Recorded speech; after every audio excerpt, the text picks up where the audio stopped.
two consecutive months of reduced inflation. And the jobs numbers are looking good as well, with unemployment remaining low at around 4%, and also wages not doing so bad as well in certain sectors of the economy. This, amongst other things, we're going to be reviewing today, and we'll be reviewing a video from C-SPAN Washington Journal where two economists, Michael Konzow from the Roosevelt Institute, leans a little bit to the left, and Michael Strain from the American Enterprise Institute, generally known to lean a little to the right.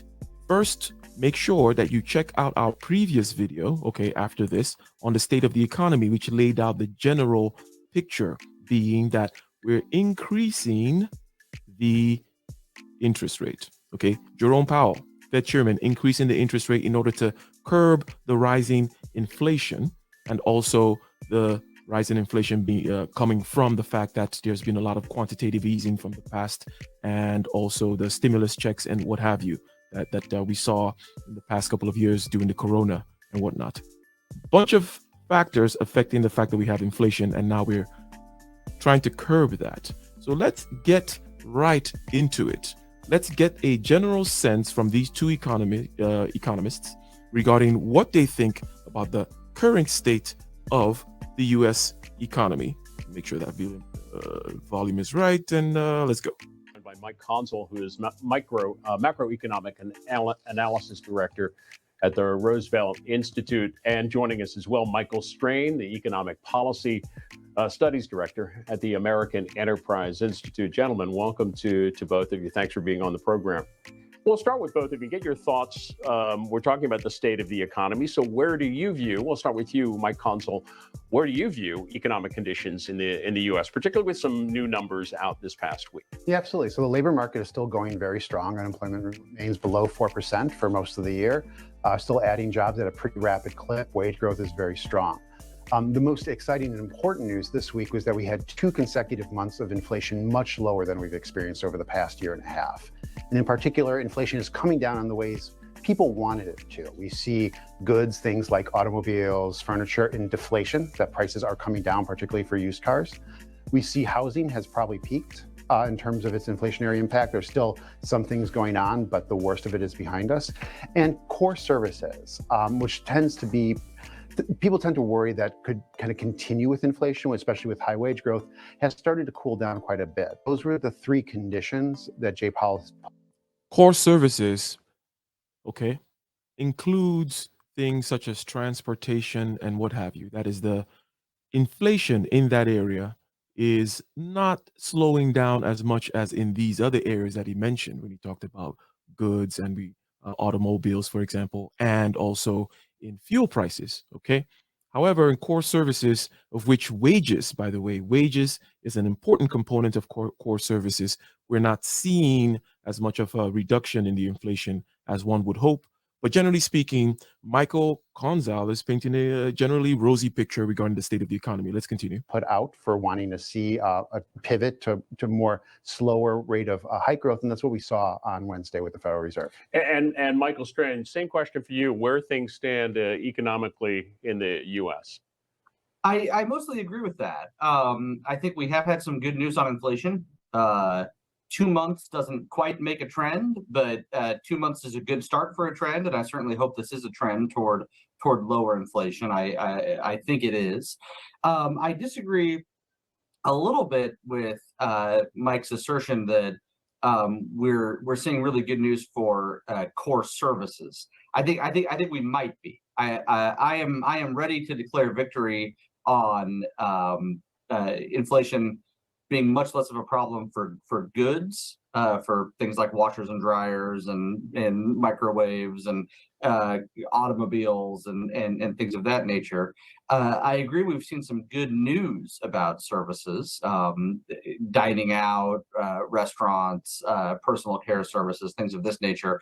But we've seen some good news in the past. I'm a little worried that services inflation is going to remain a problem into 2023. That matters because services inflation is what drives wages To the extent that wages are pushing up inflation, or to the extent they might be pushing up price inflation in 2023, that's the place to look, I think, to keep an eye on. I think we're in good shape with goods. We're in good shape with housing. It's those services, the prices, the price of services that concerns me. Well, let me follow up on that with Mike Consul. Mike, you expressed some. By the way, just a little bit of a projection here. Typically speaking, when it comes to the price of services, which is what we're not seeing go down as rapidly as the others, or not the inflation of which is not slowing down as much as the others, there's always the question of possible gouging, right? Because services would include, things such as what you get charged at Uber Eats delivery, for example, or dining out, as he mentioned, and this might just be a direct result of gouging and people not wanting to reduce the prices of their services, as opposed to in other areas where there's a direct supply chain effect. There's a knock-on effect of the supply chain, such that if the cost from one of your supply chain partners goes down, then the price of the bread or the meat or whatever consequently goes down as well. But in services, we're not seeing that follow. But anyways, let's continue. Optimism on those core services, and Michael Strain there defining really what some of those things are. Where is the optimism that you're seeing, and are you concerned, as he is, about potential pushing up wage growth, being recessionary? Inflationary, I should say. Yeah, absolutely. Given that we knew that bringing inflation down was going to take some time, the past 2 months are about the best we could have. We've had a couple single months here and there over the past year and a half where, it was a good number and then it was a bad number. And now, and at those times, we were still reopening. We were still trying to get supply chains under control. We knew housing prices were still increasing at a pretty rapid clip during that period. Now, services is a lot of things. One of the things is wages. Some of the things is energy and fuel prices, which have come down dramatically in the last several months. There's a lot of transportation in there. There's things like medical. It's a lot of different things. Wages are an important component of it. We have seen wage growth decelerate from very high rates, very high nominal growth rates, not adjusted for inflation earlier this year. So, I wouldn't declare victory, but I do think the signs point towards optimism. And I think if this trend continues at where it is right now, there's really good case for just kind of relaxing a lot more. I think inflation would drop from people's minds. Real wage growth might actually increase, that people might see real wages in their pockets again. I think that would be a really good place to kind of move off the real panic mode of the last 2 years into a kind of a new discussion. So let's try to paint a picture here, because there's this question of, isn't the rise in wages a good thing, right? Well, there's a question of, if the wages are rising, but the wages are a core part of the way in which you measure inflation, in case the wages in these service sectors that we're talking about, if you have to pay more, okay, but your actual paycheck is not increasing, okay, in other words, if inflation is increasing and your paycheck is not increasing as fast, then your real wages, that's what he referred to, real wages are not increasing. So basically, the fact that we're seeing this core services inflation not relax as much is troubling, because while a key component of core services is the wages of these service providers, right? But the wages of those service providers are driving up inflation for everyone else, while everyone else's real wages, as a result, is not going up. But let us consider one of the aspects of the, let's talk more about the wages. Okay, let's talk a little bit more about the wages, especially the wages in the service sector, low-end service sector, such as the hospitality, because these are the areas, as I mentioned earlier, I believe, that the wages are increasing. And this may be tied to immigration. Well, let's see if that is indeed the case, or let's kind of get some analyses and projections with regards to how immigration plays in here in the increase, because there's a reduced supply of migrants.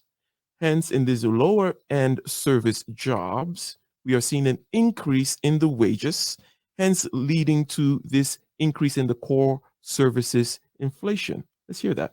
Let me ask you about actually news this morning, a front page story of the Washington Post. Their headline, "Migrant Shortfall Hampers Economy." They write that a shortfall of immigrants is worsening widespread labor shortages and hobbling the U.S. economy at a time when more than 10 million jobs remain unfilled. particularly in low-paying and physically demanded industries such as hospitality, agriculture, construction, and healthcare. Mike Consul, care to respond to that? Yeah, I mean, it's a real issue. Immigration numbers are down. It sounds about the order of the story reports. We should be a little careful to understand its impact on inflation, because we know that workers would come here and work jobs, but they'd also spend money that creates new jobs. So the net effect on inflation might be a little ambiguous. So we do know that there are sectors that have had bottlenecks, things like transportation in particular, over the past 2 years, that have hampered the recovery and has caused prices to increase. We do know that right now we want to be expanding the economy. I mean, right now is exactly the moment where, a hot labor market, unemployment under 4% for almost a year now, a lot of job openings, as the story described. That's the time exactly when we want to bring more people in the labor force, both domestic born and people from other countries who could come here and provide really important skills and really expand our productivity. So, Michael Strain, your reaction to that the story as well, but we seem to be adding jobs at a fairly good clip, correct? We added, what was it, 263,000 for November? Yeah, we are adding jobs at a very good clip. We're adding jobs at a much faster rate than we need in order to keep up with the growth of the working age population. So as people kind of age into their 20s and 30s, they need to have jobs, and we're definitely exceeding the number of jobs every month that we would need in order to absorb those new entrants into the workforce. I think the Post is exactly right. We need more workers, and we need more workers for a lot. Again, needing more workers, especially on these low-paying, labor-intensive jobs. Okay, and if we bring in more workers, we'll have more supply of the labor that would lead to the decrease in those wages. And because those wages are a key part of the core services inflation number, that will then help the core services inflation so that you can pay less and actually, therefore, your real wages increase. A lot of reasons. We need more workers right now because at this state in the business cycle, labor demand is still outpacing labor supply. And so for the labor market to reach an equilibrium, we need more workers. We need more workers over the longer term for a whole bunch of other reasons, including the desire to grow the economy and the desire to advance broad-based prosperity. There are not enough native-born Americans to push economic growth as far as we need it to go, and so that means we have to turn to foreign-born workers. We have to increase immigration. So overall, a pro-immigration stance here. Pro-immigration stance for overall economic growth reasons. Pro-immigration stance for the reduction in the wages in the core services so that you can reduce that core services inflation number so that your real wages are actually impacted positively. But let's go now to Jerome Powell and his latest speech. We mentioned that there have been 2 consecutive months of reduction in inflation. Inflation has been less than projected. And this is good news. This is what Jerome Powell has been trying to achieve. To the degree to which he controls the flow of money, because inflation is about too much money chasing too few goods. Too much money chasing too few goods. So if you increase the interest rate, increase the cost of money, you're going to stifle that flow of money. People are not going to be as risky. People are going to go into bonds as opposed to just going into the stock market. So we saw the first indicators being the stock market drops, but we want to see other things drop in cost.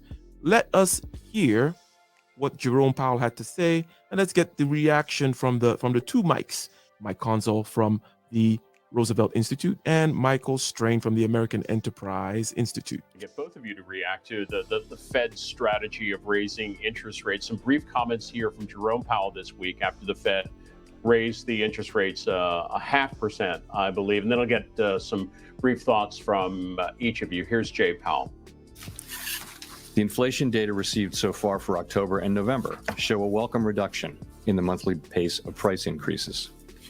But it will take substantially more evidence to give confidence that inflation is on a sustained.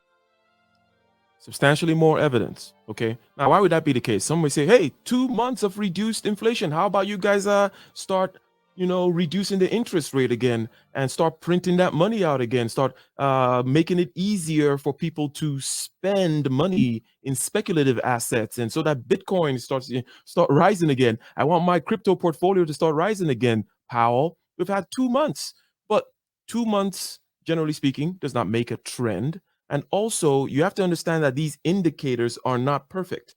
For example, just to give a general context, there is something called a lagging indicator, okay, which is something that shows you that something has already happened. In other words, something starts happening, some particular event, let's say, inflation in this case. And then there are lagging indicators that happen after the event happened. And then you have leading indicators that'll show you something is about to happen. Okay. And so there's a combination of lagging and leading indicators, and also the particular basket of goods by which the Fed measures inflation and the means by which they measure it is not by any means perfect. As you could imagine, the economy is complex, a very complex system. So the Jerome Powell is being cautious and saying, hey, we've got 2 months, things are looking a little good, but we're going to need some more indicators before we can start celebrating again. Downward path. Price pressures remain evident across a broad range of goods and services. Russia's war against Ukraine has boosted prices for energy and food and has contributed to upward pressure on inflation. So these are some of the things, by the way, on the supply side that Jerome Powell has no control of. Jerome Powell controls the cost of money, and he can freeze up the flow of money. Hence, you have less money chasing the few goods. But there are other reasons why the good supply might drop. Because again, too much money chasing too few goods causes the price of the goods to go up. But there are other reasons why the goods get few, if you will, right? And he's mentioning one of those, some geopolitical reasons, such as war, for example. The median projection in the SEP for total PCE inflation is 5.6% this year and falls to 3.1% next year, 2.5% in 2024, and 2.1% in 2025. Participants continue to see risks to inflation as weighted to the upside. Mike Conzel with the Roosevelt Institute, start with you. Yeah, I thought it was a surprisingly hawkish approach given the 2 months of good news and the general trends throughout this year.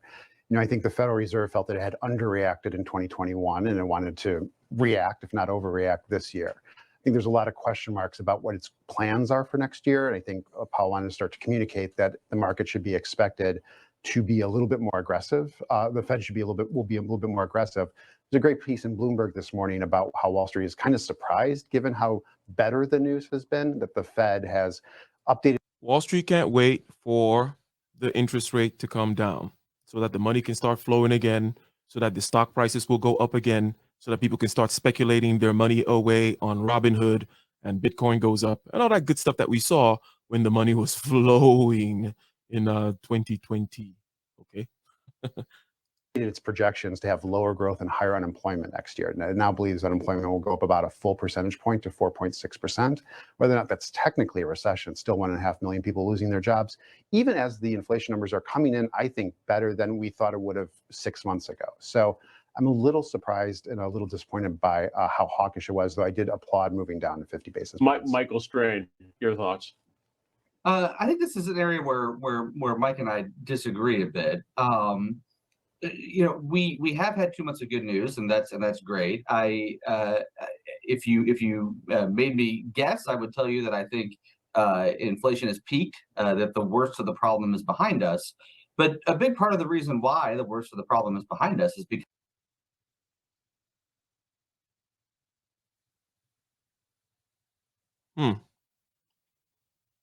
we seem to have an issue here. Because of the aggressive actions that the Fed is taking. Even though we've had 2 months of good news, the rate of inflation is still, roughly speaking, 3 times the Fed's target for inflation. So good news on the trend, things are improving, but we still have. Inflation has a target of 2% inflation. It's kind of like a magical number that they pulled out of thin air, but it seems to be a good number. It seems to work. And right now we're about 3 times of that. Okay. We used to be almost at 9%. Now we're not so bad. But I tend to agree with Michael Strain here. Okay, I tend to agree with Michael Strain as opposed to Michael Konzel. Basically, it's not time, okay, for the Fed to start easing off on the increase. They actually are easing off on the increase, but it's not a time for them to completely do a pivot, and start decreasing interest rate. So they're still increasing the interest rate, but they're increasing it at a slower clip. And even though we've had 2 consecutive months where we see the inflation going down, I don't necessarily think it's time. Now let's talk about something else which is quite important to this whole picture of the economy. And this has to do with housing, right? Because we have interest rates going up. Okay, interest rates going up. And what does that do to housing? That brings housing prices down because people can't afford it, because people buy houses on loans. Okay, so interest rate goes up, the housing interest goes up, people cannot buy the houses anymore, so the housing prices has to come down, and this is a good thing from the point of view of inflation, also a good thing from the point of view of people who are in the housing market. But it's also a supply issue that we've heard a lot about housing. We've heard that we don't have enough inventory of houses. So let us speak, or let us hear the economists speak about this, get the reactions, make some projections and analyses, and we shall continue. In terms of housing, though, is it a bit of a double-edged sword? The interest rates goes up, the housing prices come down somewhat, but aren't we in a situation in this country where we're in a housing shortage? We need more houses being built. Does this stifle the production of particularly new housing in the U.S.? Either one, you can, John. Yeah, I mean, go ahead. It absolutely has. We've had a huge housing boom in construction, and new family construction over the past 2 years. That has slowed dramatically earlier this year because of these interest rate hikes. Because of the interest rate hikes, and also I think very important. There's some studies by San Francisco Federal Reserve had one that says about half of the home price increases are about working from home and people wanting to live in new places post-COVID.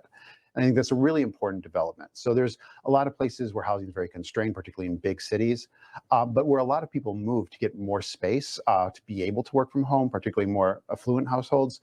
They're moving into places where there's not a lot of housing slack, but they can build housing much quicker. And I think that's what we've seen. So part of it is demand from low interest rates, but part of it is also a secular change, or an important change post-COVID that the Fed is going to stamp on, and I think that's not the best development. And Michael Strain, was there a comment you want to make on housing supply? No, I completely agree with that. We have a significant imbalance. Too much demand for housing, too little supply of housing. That was true before the pandemic. I think it's going to continue to be true after the pandemic. I think monetary policy exacerbated that problem. But even with monetary policy attempting to kind of cool off that market, that long-term trend is here to stay for. So if anyone is hoping that housing prices are going to crash anytime soon, the projection based on these data points and the analysis of these data points suggests that housing prices might remain rather high. Again, interest rates are up, so people are not going to be able to afford the houses. So the housing prices are dropping. However, we don't have as many houses, so they can only drop so far, right? We have a supply problem. It seems, I would tend to believe it, since it is quite heavily reported. They say we don't have enough inventory. There's no reason to disbelieve that, right? Now let's talk about the balance sheet of the American household, paycheck to paycheck. We hear about that a lot. Are people still living paycheck to paycheck? How much savings do they have? Okay, do they have the cash flow? We know that they have the cash flow from their jobs because wages are not so bad, and unemployment is under 4%. Okay, but how are you doing over there in your household? And let's hear about that in general. Mike Combs, I want to get your thoughts on a report. This headline reported in CNBC about the number of people living paycheck to paycheck. They now say a share of Americans rises to 63%. With inflation eroding wage gains, the number of Americans living paycheck to paycheck is increasing. Even the share of six-figure earners feeling financially strained spiked from the previous month.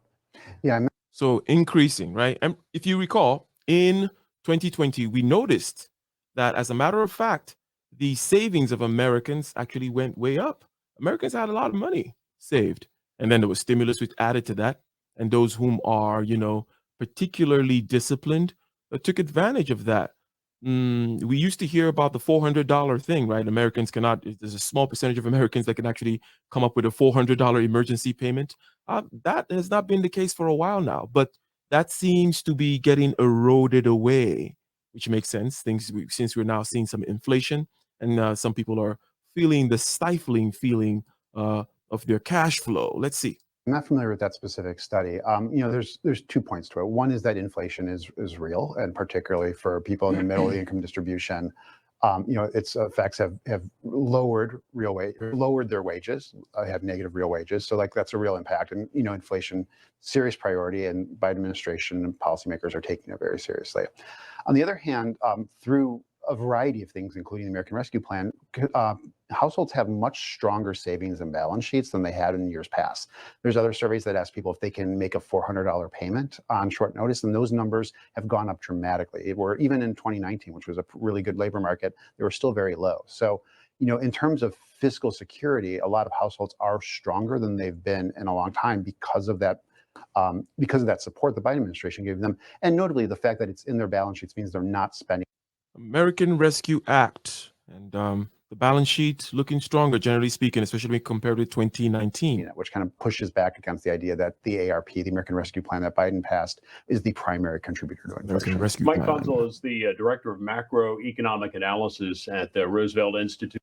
So we see what the picture is looking like when it comes to people living paycheck to paycheck. It's not okay in the upward trend in terms of the balance sheet getting better and better, but that makes sense. After all, as Mr. Conso said, inflation is a real thing. So indeed, people are affected by it. Let's talk about retail. Let's talk about when you go out there. Black Friday, for example.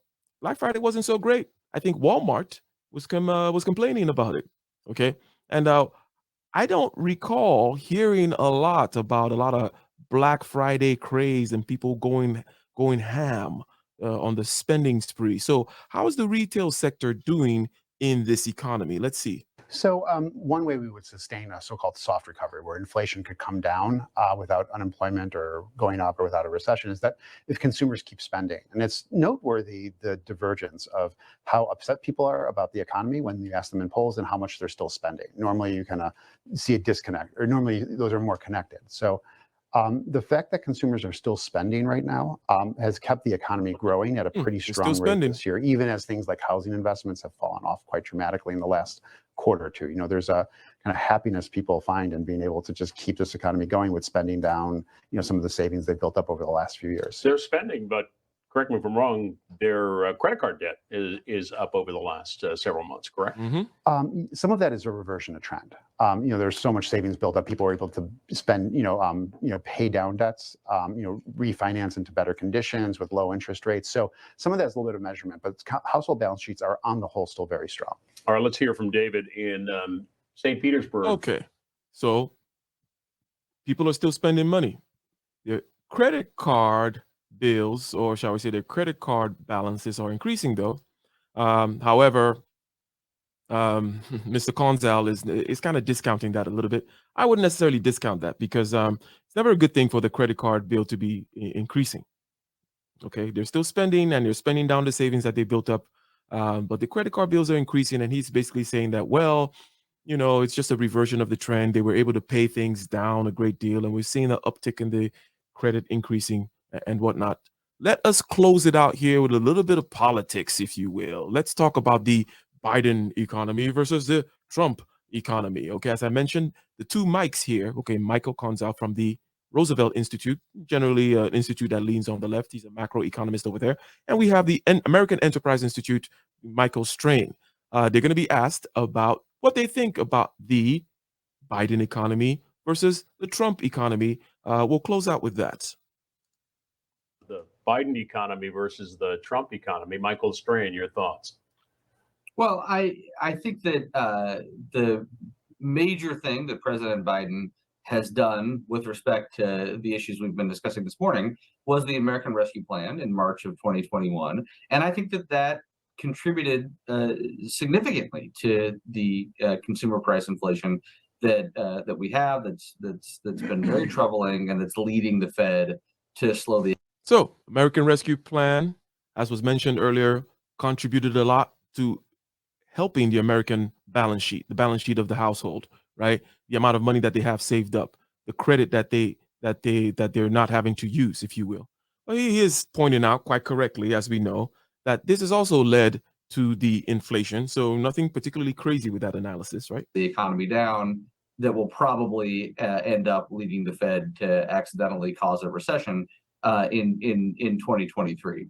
I think the flip side of the American Rescue Plan's inflationary effect is that it had it led to a very strong labor market recovery, and we put people back to work really, really quickly. We saw employment rates increase quickly. We recovered all the jobs we lost during the pandemic very quickly. If we had had a better designed, a smaller stimulus in early 2021, I think we could have had a lot of the good things that we got from the American Rescue Plan without inflation being nearly as troubling as it has been. So I think that there were good aspects to some of the things President Biden has done, and bad aspects to some of the things that President Biden has done. And Mike Council. Yeah, I was going to say, I recall unemployment being 15% before Joe Biden took office. So if you want to just do the straight causality, whoever was elected president in 2021 was going to have to deal with. So yeah, they're agreeing on the unemployment aspect, right? Okay, American Rescue Plan put money into the American balance sheet, the American household balance sheet, helped also to put people back to work, kept certain service sectors going and whatnot. Okay, and we have to deal with the inflation though, that is now being the attempting of curbing the inflation by the Fed is causing the increase in the interest rate, and this increase in interest rate might cause us to break something in 2023. But let's continue. The reopening.